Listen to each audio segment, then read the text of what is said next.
So I was sitting on the side of the road Sunday morning waiting for the pharmacy to open so I could do this bag of heroin. It's a nationwide epidemic, but we'll show you how the opioid addiction is hitting our state especially hard. Yams everywhere. A former UNC football star turned farmer makes a special delivery to campus. Valentine's Day isn't just for people. These fur babies need some love too. We'll tell you why this is the best time of the year to adopt. All this and more, Carolina Week starts right now.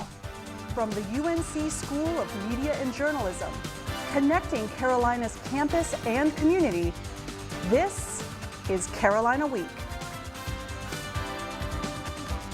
It's being called a health crisis. Good evening, I'm Donnie Holloway. And I'm Anne Marie Haggerty. The opioid epidemic is reaching record levels.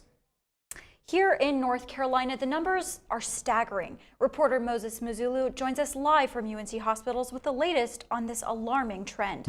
Moses. Thanks, Anne Marie.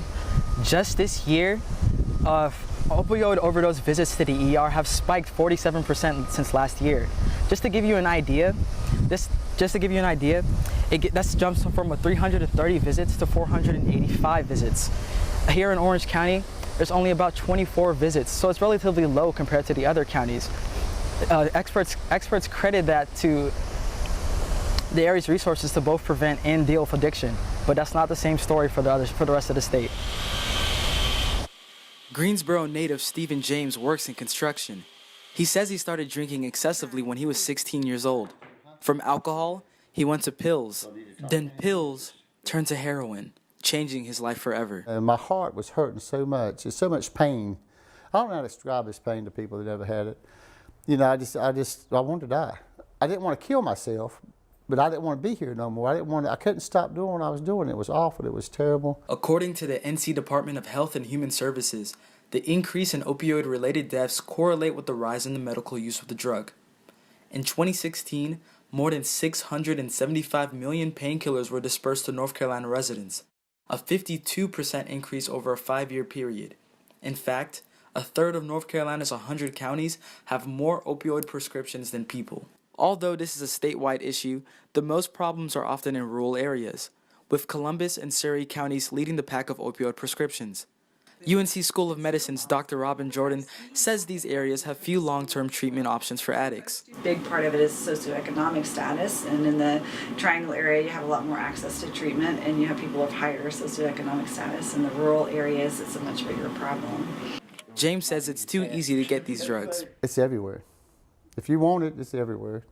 I mean, there's so many people that get high, it's not even funny. A lot of them hide it, but they're still doing it.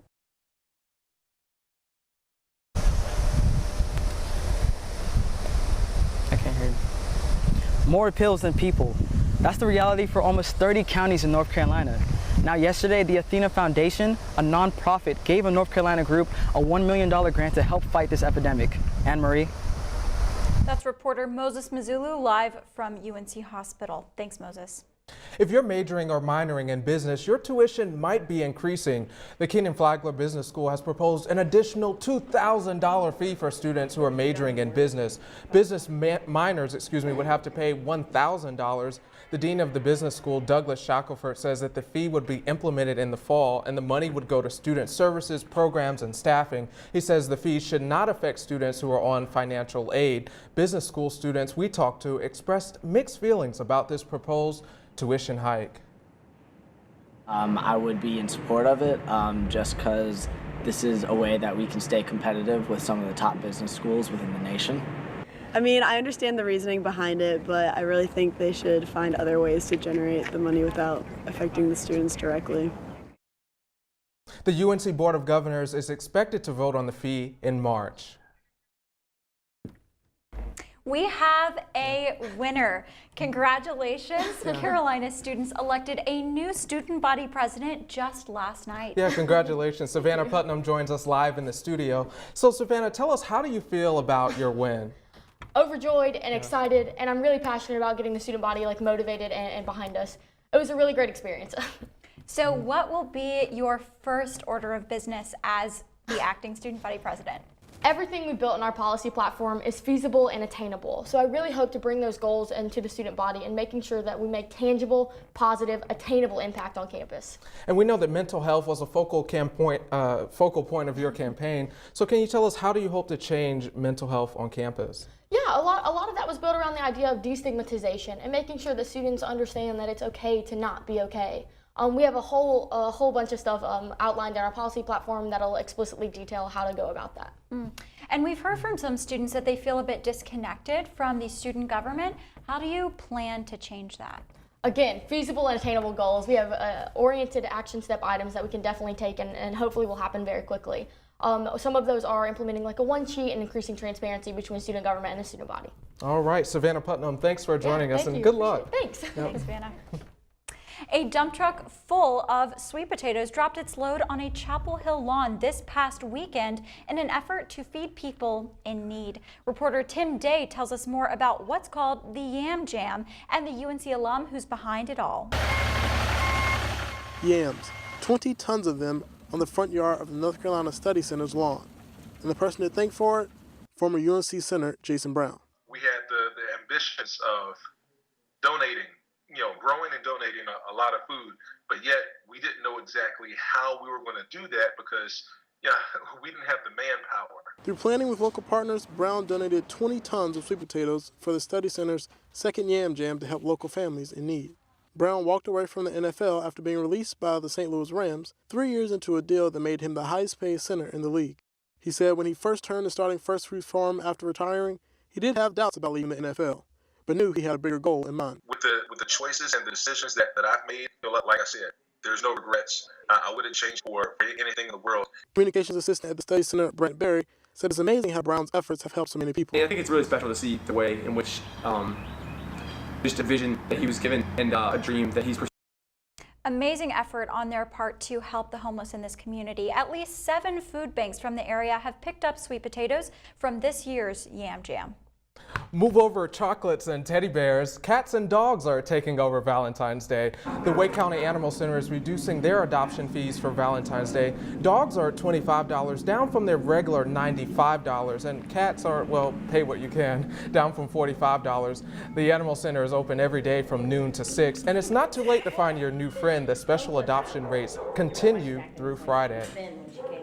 If you've ever been to a show at the Forest Theater on campus, you might have noticed that it's not in the best shape.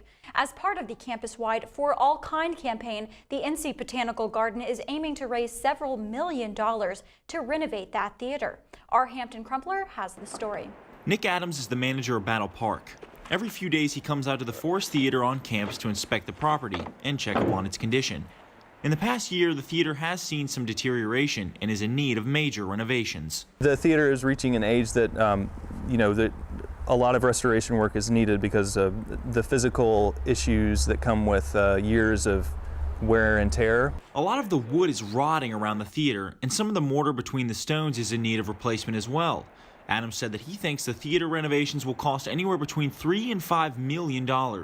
The money will go towards repairs and making the theater more accessible to seniors and those with disabilities. We have goals to the priorities, I guess, or to make it more accessible in terms of ADA accessibility. Over in Granville Towers, I spoke with Kaylin Ave-Lalamont, who's been to several shows at the Forest Theater. She said that it's even hard for her to get around there. Me being like an able-bodied young person, I struggle on the steps and sitting on the rock for long periods of time watching a performance, so I can only imagine how difficult that would be for somebody with hip or knee issues or an elderly person. Now, as you can see here, this rocky theater doesn't actually provide an easy way for people to get to their seats. That's why many people, including seniors, actually tend to stay away from shows done here at the Forest Theater. So I think it's important to restore this theater, sort of get back to our roots. People want to use this space. If the NC Botanical Garden gets the funding it needs, the Forest Theater will bring in many more patrons and provide a better experience for anyone performing or visiting there. In Chapel Hill, I'm Hampton Crumpler reporting. The Botanical Gardens hopes to raise the money for the renovations over the next 5 years. Carolina beat Duke 82-78 last week. Heck yeah, we did. And the numbers from the Franklin Street after party are in. The town of Chapel Hill estimates 7,500 people celebrated on Franklin Street after the UNC win. Tar Heel fans were seen burning couches and setting off fireworks. Despite what looked like a chaotic scene, no arrests were made and no injuries were reported. Franklin Street opened back up to traffic by 11:15. Packing his bag for South Korea, UNC professor is heading to the Olympics. We'll tell you why after the break.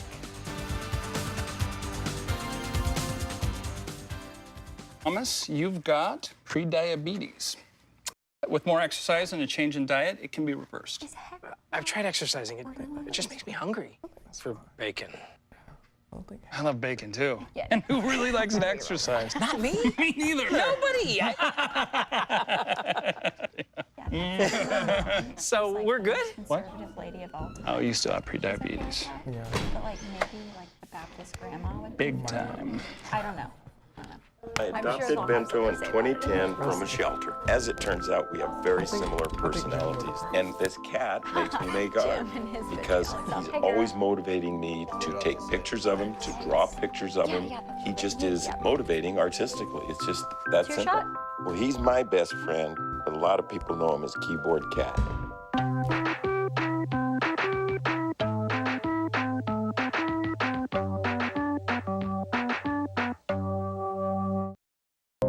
Here's to the things that can keep us safe.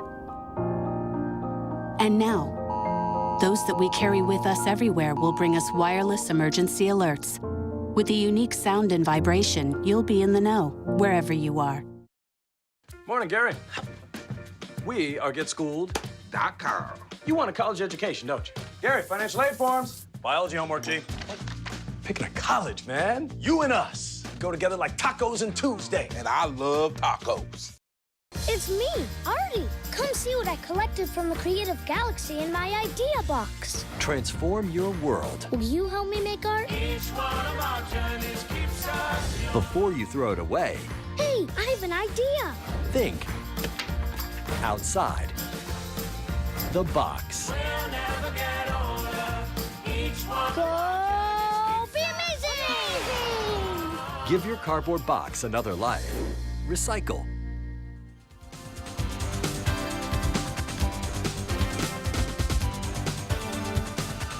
A UNC professor will be heading to the Olympics this weekend. Yeah, but he won't be in the games competing. Instead, he'll be in Chuncheon, South Korea to share his research.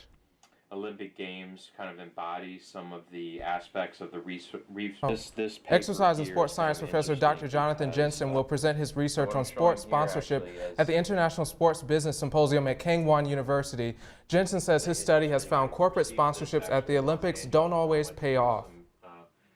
Some studies at the Olympic Center. Ideally, these sponsorships are supposed to be long-term marketing partnerships. The idea here is that we're using a statistical model or sports analytics to predict kind of when and why these sponsorships fail. Jensen says it's his first time going to the Olympics and that he's excited to see it live. And here at home, the Senior Associate Dean of the School of Media and Journalism, our very own Dr. Charlie Tuggle, is weighing in on the scoring system at the Olympics. Dr. T has conducted years of research on the games. He says it's time for a change. It just doesn't make any sense that the graphics on TV are so sophisticated and the medal table is a third grader could do it. Tuggle's system allocates a point value for each medal a country wins, so a gold is worth 5 points, a silver worth 3, and a bronze counts for 2. Turning to health news, 18% of women in the United States say they suffer from migraines. And as reporter Alexis Juarez shows us, more and more are turning to something new to relieve the pain. Kimberly Wooten used to suffer from frequent debilitating migraines. If this piercing can give me back one birthday party, it's worth it. If it can give me back one day at work, it's worth it. A day at work like this one. Wooten owns this jewelry store and boutique and works 6 days a week, something she couldn't always do before getting a new piercing. It's definitely given me days back. The piercing is in the innermost part of her ear, called the daith.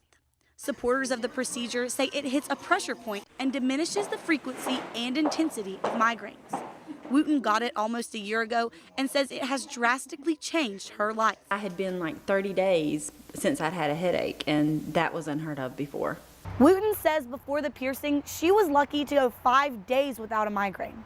Now, the idea behind the piercing started with acupuncture, which some say helps relieve migraines. But doctors right here at UNC Neurology Clinic say that there is no scientific proof that these piercings help anyone. I have numerous patients that I see who have had daith piercings, and if it would have helped them, they wouldn't have been here.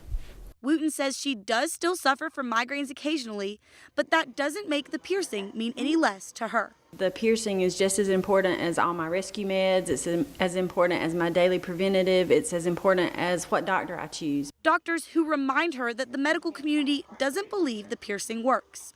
A lot of it is just your attitude and your outlook. Like, I believe that God's going to use this to help me have my life back again.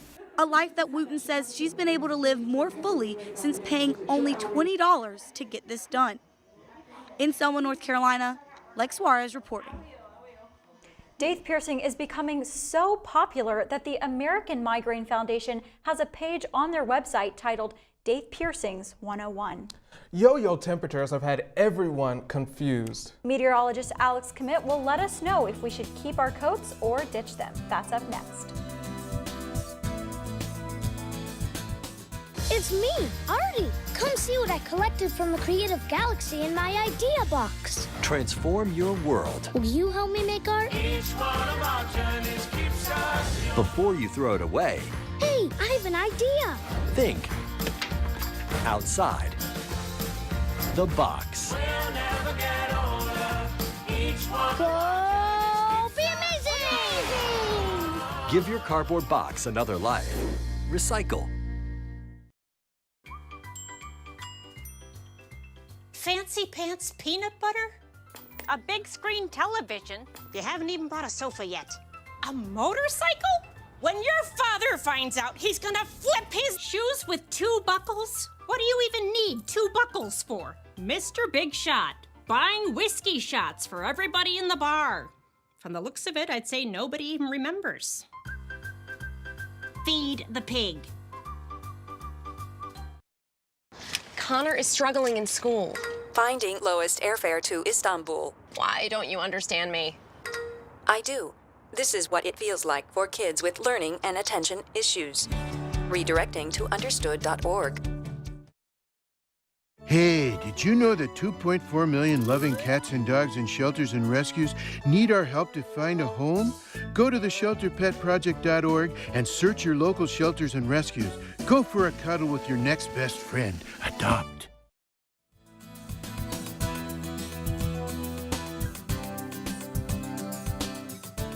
Hey, welcome back and thanks for staying with us today. I'm your meteorologist, Alex Commit, with your weather. Headlines, a couple of things that I want to talk about is partly cloudy day, but overall a nice day, almost a taste of spring.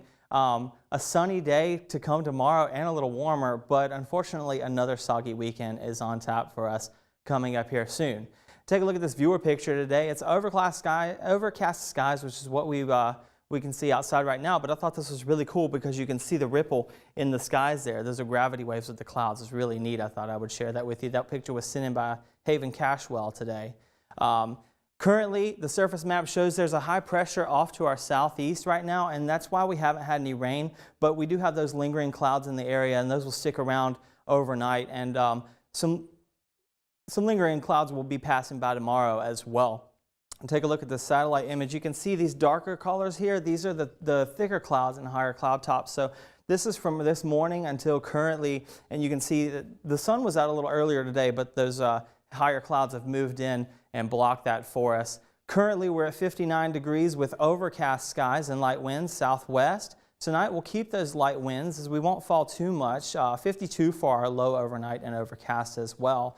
Today, we got up into the mid-60s, or the low 60s, which was quite nice. But tomorrow, what a treat. We'll be up in the mid-70s for our high. It's going to be fantastic and very little chance of rain, so get out and enjoy that while you can. Because our rain chances move in over the weekend. You can see that Thursday, Friday, and then by the end of Saturday, we'll be upwards of 1.25 inches of rain for our expected rainfall totals. So that's expected to move in late Friday into Saturday and rain through Saturday night. Tomorrow, our surface map shows that high pressure has moved on off to the southeast, but it's still having a little bit of effect on our weather. So no rain, really, not a high chance of rain in our forecast. A few passing clouds, but the flow of the air around that high is going to bring in that warm temperature and get us into the mid-70s tomorrow. So on your way out the door, we'll start at 55 degrees, partly cloudy, warming up to 70 by noon, so really nice, and 75 by 3 o'clock. So a great day from start to finish. And then this Saturday at 8:15, we'll be at Louisville taking on the Cardinals, and tip-off will be 43 here in Chapel Hill. This is an away game, but if you're going out to Franklin Street to catch the game, you know, a light jacket, it will be cool, and an umbrella may come in handy. And then for the week ahead, you can see that we have a great day tomorrow, cooling down a little bit on Friday, chilly on Saturday when that rain moves in, and then warming back up a little bit on Sunday and Monday. So a little bit of rain to look out for, but overall, you know, a pretty good week to come, much better than last week. Looks like it's going to be beautiful, which I'm so excited for. Now, in the Futurecast, have you seen anything like cold fronts on the way we should be aware of? So it is going to cool down a little bit on Saturday, and that's what's going to bring in that next chance of rain. But other than that, you know, it's not like we were experiencing the end of January, no week-long below freezing and whatnot. Right, so. snowstorms. Yeah, well, maybe a little cloudy today for Valentine's Day right now. Yeah. Picnic, but at least it'll warm up tomorrow. Thanks so much, Alex. True. Absolutely. Coming up on sports, the Irish wanted to bring the Shamrock to Chapel Hill. But they ended up getting cam-rocked all the way back to South Bend. Look at you. You're at the top of your game. You're unstoppable. Nothing can throw you off track. Wait, is that your car? Uh-oh. Yeah, I saw that coming. That will throw you off track. You're looking at around 10 grand in fines, legal fees, and increased insurance rates. Let's try this again. Smart move. Because buzz driving is drunk driving.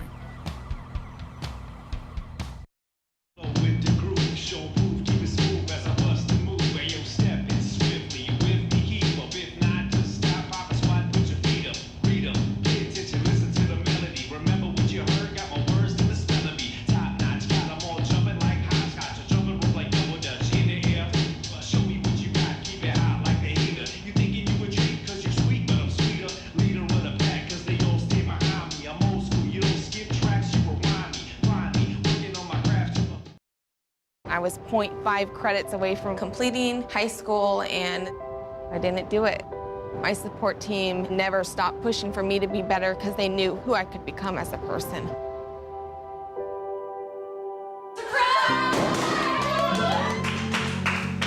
I've been given an opportunity, and I'm just thankful for it. Find free adult education classes near you at finishyourdiploma.org.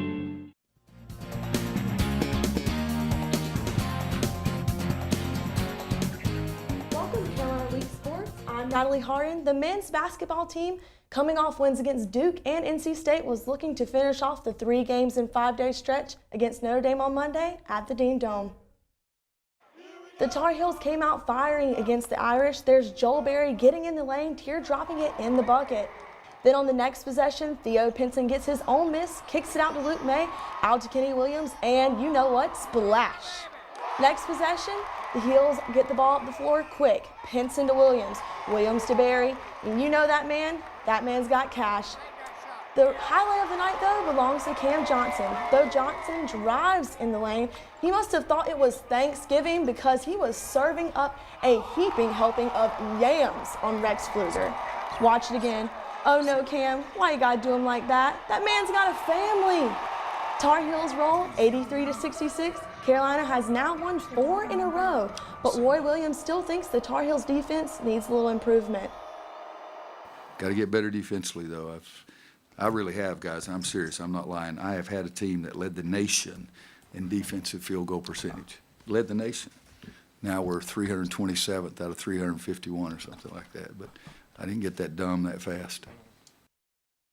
Roy's got 3 rings, so I'm inclined to believe him. 3 wins in 5 days is certainly impressive, and after that grueling stretch, the Heels can rest up until Saturday night when they take on the Louisville Cardinals. Louisville has not been friendly to the Heels. In fact, Carolina's 0-3 all-time against Cards on the road. Louisville sits half a game behind Carolina in the ACC standings, with UNC clinging to 4th place in the Covenant double bye in the tournament conference. Leading scorer Deng Adel sat out Louisville's past 2 games with an ankle injury, and his status for Saturday still unknown. But the Heels will still have to watch out for Anas Mamoun. The 7-foot Mamoun towers over any Carolina puts on the forefront. His average is about 8 points per game, but his height could definitely cause some problems for us in the matchup. From one national championship team to another, the women's tennis team is celebrating its 3rd ITA national championship win. And what a win it was! UNC defeated the Pepperdine Waves 4-2, along with titles 2013 and 2015. The team has won 3 championships in 5 years. The win made the team a perfect 10-0 on the year. The Heels will start the outdoor season soon on Sunday at 11 a.m. when they take on Michigan. And if you're looking for something to do tonight, head on over to Memorial Hall, not for a concert this time, but for a wrestling match. That's right, the wrestling team is taking on Duke tonight at the 2nd Brawl at the Hall event. Tickets are $10 for adults and $5 for children, but students can get in for free with their Valid One card. Sweaty men in tights. All right, Natalie, well, will you be there tonight? Of course I'll be there. I'll be filming. I can't wait to watch a little bit of Valentine's Day wrestling. We'll have fun. Sounds like a blast. And if you haven't made plans for Valentine's Day, wrestling's not your thing. Coming up, we've got advice for procrastinators that could save the day. I was 0.5 credits away from completing high school, and I didn't do it. My support team never stopped pushing for me to be better because they knew who I could become as a person.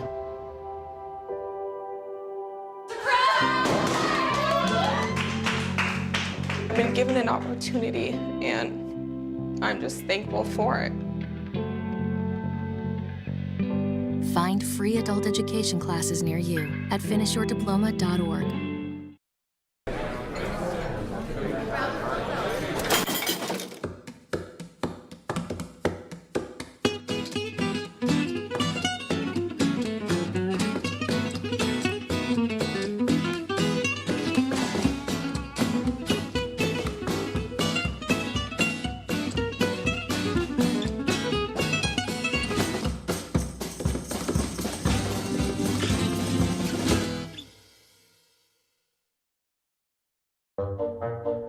They call me Prince like I'm royalty or something. But the places I've lived ain't no palaces. So I don't need grilled salmon or a new scratching post. Just give me a cardboard box and a can of tuna and we're good. You can even change my name. I'm cool being the kitty formerly known as Prince.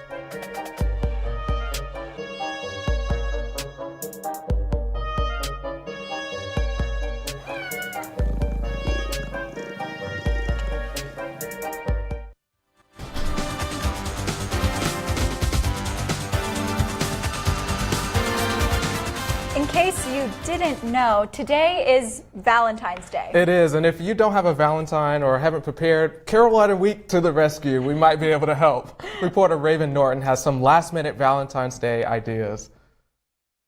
Valentine's Day is full of heart-shaped treats and specialty chocolates. But if you haven't made those dinner plans yet, you're not alone. I was a little last minute when trying to get a gift for my girlfriend Sarah. So I was going to get her favorite ice cream. Valentine's Day to me is like very, I don't know, weird. I just have weird feelings about it, I guess. So we're a little worried about like the waits out because everyone goes out on Valentine's Day, but hopefully it turns out okay. But here's one place you may still be able to avoid that wait.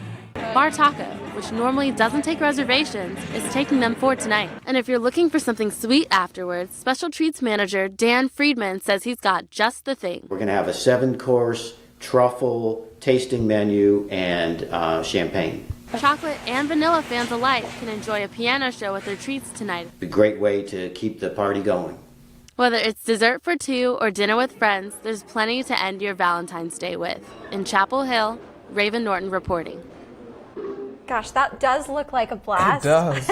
Do you have any plans for Valentine's Day? I don't have any Valentine's Day plans, Anne Marie. I'm celebrating Singles Awareness Day. Okay, well, cheers to that. Yep, cheers. Thanks so much. Whether you're single or in a relationship, we Yeah. appreciate you tuning in with us tonight. Yeah, I hope you have a good one. Thanks for joining us. Good night.